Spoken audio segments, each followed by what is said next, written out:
Maryland, a really talented football team. Coach Loxley's doing a very good job. He's put together a group of players and coaches, I think, that really understand who they are and what they want to do. So it's going to be a huge challenge going on the road, going down there to College Park. And you look at them offensively, they're very talented. It starts with the quarterback. They're big on the offensive line, good receivers, run game.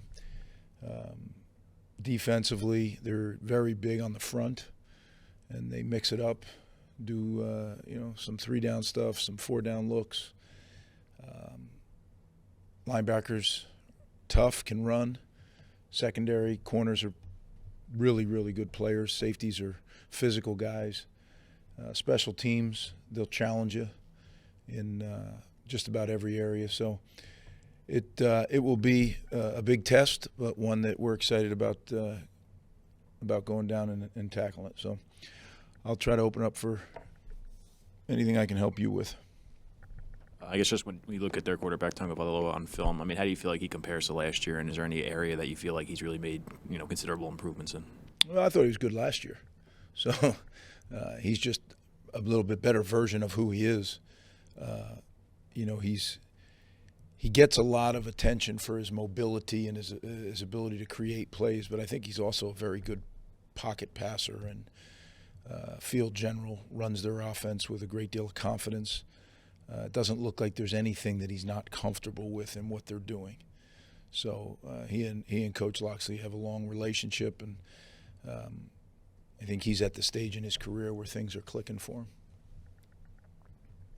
Can you just give us injury updates on a few guys? Do you want to go one by one, or do you want me to just? You can go one by one. That's good. Then I won't forget.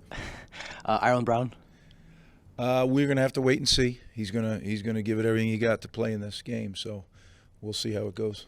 Dion looked like a game-time decision. I don't know if he played at all. How is he? Yeah, it was. It came down to warm-ups, and he just didn't feel like it was good enough to go. Kess, he didn't dress, I think, for the 4th time in 5 games, something like that. Yeah, he's got an issue with lower extremity issue that he's just not quite there yet.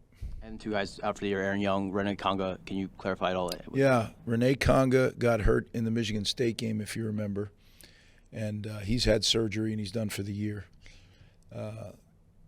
Lower extremity injury. And Aaron Young is done for the year. He's going to have a procedure here at the end of this week.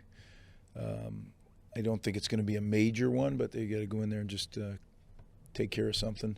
So, it's 2 guys that were, Aaron was coming on. He's finally starting to look like himself again. So that's a shame. And Rene Conga was really coming on. I mean, he was having one of these kind of seasons, very productive and showing what he's going to be.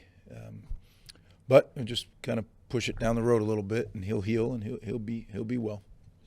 Follow up on that, you talked about, I think, 11 surgeries after the game on Saturday. Is this I know football's a violent game and all that, but is this more than you've ever dealt with? How's it compared to other seasons that you've? Yeah, this is about as many as we've ever had. Yeah, in 35 years. I've not seen it. But you know what? That's the way it goes. Some years it's that way, and I think it usually balances itself out. So we'll hopefully do a year where we don't have a bunch of those. But it is what it is.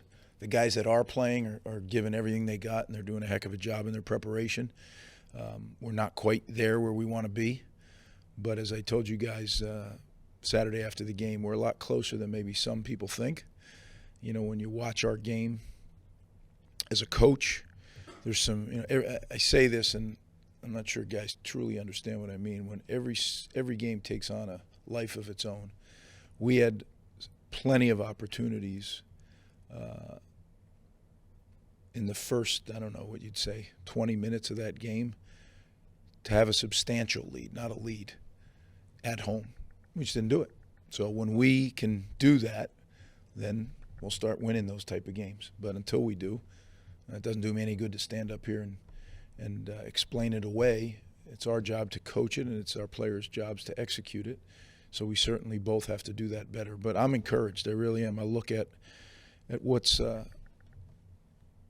going on. We got a lot of good stuff going on. So we've got to go win this game. Preparation-wise, is there anything you'll do differently to address maybe those areas where those miscues were? As you said, the margin for error is very thin. Yeah, I mean, we're just going to, like you always do, Bobby, you evaluate the tape, you see where your issues were, and then you really try to determine first. Like, I think what a lot of people want to do is they want to just fix the behavior right away. Well, we're going to fix the behavior, right? And I say behavior, the execution. But my question always to the players and the coaches is why? Like, why did we do it? We went into the game thinking we knew how to do it and we would do it, and then we didn't. Okay, so why? And it comes down to a couple things. Either we didn't coach it well enough, so there was a misunderstanding. They didn't learn it well enough, and there was a misunderstanding. Or they didn't execute it because of why, right? Was it nerves? Was it beginners, going through it the first time? Was it the opponent? They're just, that guy's too good, I can't do it against him, right? So we really classify things as we evaluate. And someday we can sit down and I'll show you. When a play is not efficient, right? So we have all these efficiency models. When a play is not efficient, there's really only a few reasons. We call it scheme, which is bad by us, right? We put a scheme out there that didn't serve the players well, right? Execution, right? The player just didn't execute his job well enough. Or mental, we made a mistake, right? And you really try to break it down into those three reasons. If it's an effort issue, shame on us. You shouldn't be on the field. We don't have effort issues, very rarely. But it boils down to one of those usually. And some of the reasons why, like that's telling you what caused it, but then the why. Why did that happen? That to me is coaching. Getting down to the bottom of why, and then how do we verbalize it better? How do we show them better on video? How do we teach it better in person with hands-on? That's what we have to do. So we do that every week, and that's what I'm talking about, the continual growth of a program. But, sometimes you feel like you don't have enough fingers to hold up the dike, and sometimes when you get good, it's like, oh, that was good. We did pretty good. Hey, we got to get these two things cleaned up, and let's go get it, right? So we're not quite there yet. But we'll get there. That's what you've gotten out of the wide receivers, kind of overall this season. Probably inconsistent, I say, would be we've made some really good plays. And then we've done some things that any fan wouldn't notice, unless you're really a coach or a player. Things as simple as if I'm going to run a 9 route, which is a go route, I have to run it a certain way. If I'm going to run an 8 route, I got to run it. If I'm going to run a 6 route, I got to run those routes really technically sound, because all those things, depths, angles of entry, right? Angles once you make the break, because that all ties hand in hand with the quarterback, and the quarterback ties all hand in hand with the protection. So if I have to wait for you to get there, well, the protection better hold up. Otherwise, I'm going to get pushed off the spot, or I'm going to get sacked, even worse. So, yeah, that's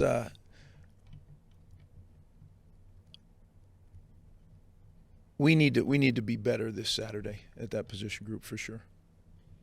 Do you consider Maryland a rival? And in that regard, where do you think your program stacks up against Maryland in terms of the big picture in this division? I think they're a Big East. There's a flashback. They're a Big Ten East team that is local, right? So they're either the closest. They're probably closer than Penn State, really. So, do I consider them a rival? We've had some good games, we won one, they won one. So, I think it could become one. I don't think we have enough history yet for it to become a rivalry. Let it. Again, I always say this, that has to happen organically. There's got to be recruiting battles. There's got to be games that are, back and forth, and that kind of happens over time. We just haven't been in this league long enough. And quite honestly, two things. We haven't been in the league long enough. We haven't been good enough to make that happen. That'll happen over time. It's been a little while since we've asked you about Reggie Sutton. I guess, how is he in his recovery, and is there a chance that he could be a factor going into the next season? It's still up in the air. Yeah, he had, I've been around a lot of injuries in 35 years, as you can imagine, right? He had one of the roughest, toughest injuries I've ever seen. And he is an incredible warrior. I mean, that's all you can say about the guy. I see him work Think back, that happened Michigan week 2021. So that's what, week 4, right? So we're in week 12, week 13 with the bye, a year later. And this guy is still coming in every day trying to get it right. I pray for him. I really do. I hope that he can make it back because I know how badly he wants to. But I think it's safe to say it's still up in the air. More of a big picture question, but the transfer portal opens, the new window opens in 2 weeks. Do you feel where you guys are at as a program, as a staff, as an athletic department, equipped to both retain players that are currently on the roster and be competitive in the mix for the top players in the market to bolster whatever you have on the roster? Well, I think that's an acute issue for sure, right? I mean, you're looking at right in the eye right now. December 5th is when the portal opens. I don't know. I know we have some things going on, but it's going to be a critical part of the continued growth of our program. But it's not just our program; it's any program. Do I think that this program's a little different in the way that we care for these guys and the way that there's an atmosphere in this building? I do.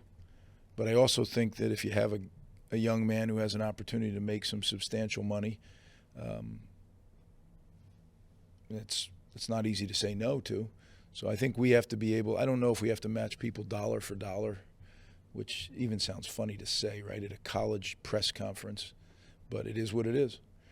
We had plenty of opportunities to avoid this issue as a NCAA and as a group of coaches, administrators over the years, and we failed. And now the legal system is telling everybody how it's done. And it didn't have to be that way, but that's where we find ourselves. So I'm really hopeful that the Rutgers faithful will get behind this because we need it. We're going to work our tail off, as we always do, in recruiting and evaluation. I think our staff does as good a job better job than anybody in the country at really working at it and uncovering some guys that maybe people weren't aware of for one reason or another. We've had a lot of, I always call them stories. This guy came here, this is a story. It didn't just go, linear high school, go sign your, it always seems like we have a little bit of a story because our guys dig really deep, and we're going to have to keep doing that. But once you develop them, you need to be able to keep them. And I feel good about that, but you can't ever, in this environment, this landscape, you can't take anything for granted. You really have to stay on top of it. But we will do that. All right. Thanks, guys.